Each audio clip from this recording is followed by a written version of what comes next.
พิธีประกาศการจัดตั้งประธานศาลประชาชนแขวงอัตตปือและประธานศาลประชาชนเขตหนึ่ง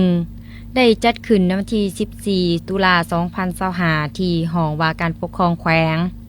โดยให้เกียรติเข้าร่วมของฐานนางเวียงทองศรีพันดอน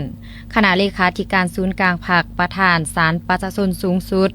มีฐานนางมินาพรไสชมพูห้องเลขาพรรคแขวงประธานสภาประชาชนแขวงมีแขกถือเชิญพร้อมด้วยพนักงานรัฐกรภายในศาลประชาชนแขวงและศาลประชาชนเขตหนึ่งเข้าร่วมในพิธีทานสากลสัญลักษณ์หัวหน้ากรมจัดตั้งพนักงานศาลประชาชนสูงสุดได้ผ่านข้อตกลงของศาลประชาชนสูงสุดว่าด้วยการตกลงแต่งตั้งทานคำลาแก้ววันสอนพนักงานศาลประชาชนแขวงอัตตปือขึ้นเป็นประธานศาลประชาชนแขวงอัตตปือผู้ใหม่ตกลงแต่งตั้งทานผู้ไว้พิมสารประธานศาลประชาชนเขตหนึ่งเป็นห้องศาลประธานศาลแขวงและตกลงยกย้ายทานคำสวรรค์ปาพาลัดห้องประธานศาลประชาชนแขวงอัตตปือไปเป็นห้องประธานศาลประชาชนแขวงสวรรณเขตตกลงยกย้ายทานสุขหาไส้อัคครวงศ์ห้องประธานศาลประชาชนแขวงอัตตปือไปเป็นห้องประธานศาลประชาชนแขวงจำปาสัก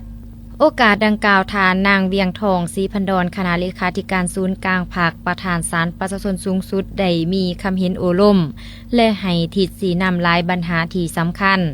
โดยได้เน้นนักให้คณะภาคคณะนำของศาลประชาชนแขวงอัตตปือก็คือผู้ที่ได้รับการแต่งตั้งหน้าที่ใหม่ให้ยกสูงบทบาทการนำพาของภาคต่อเวียกงานศาลประชาชนกำแหน่งพระบทบาทสิทธิและหน้าที่ของศาลประชาชนฝึกฝนหล่อหลอมตนเองในทุกด้านปฏิบัติหน้าที่เวียกงานของตนด้วยความรับผิดชอบสูง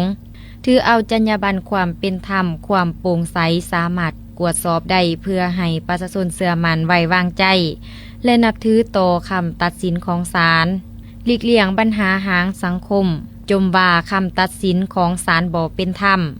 พร้อมกันนั้นให้ศาลสมทบกับแขนงการที่เกี่ยวข้องทางสายตั้งและสายขวางเพื่อรับประกันเฮ็ดให้การปฏิบัติหน้าที่ที่ได้รับมอบหมายมีผลสำเร็จมีประสิทธิภาพและประสิทธิผลและถูกต้องตามความสอดคล้องกับระเบียบกฎหมายอย่างเข้มงวด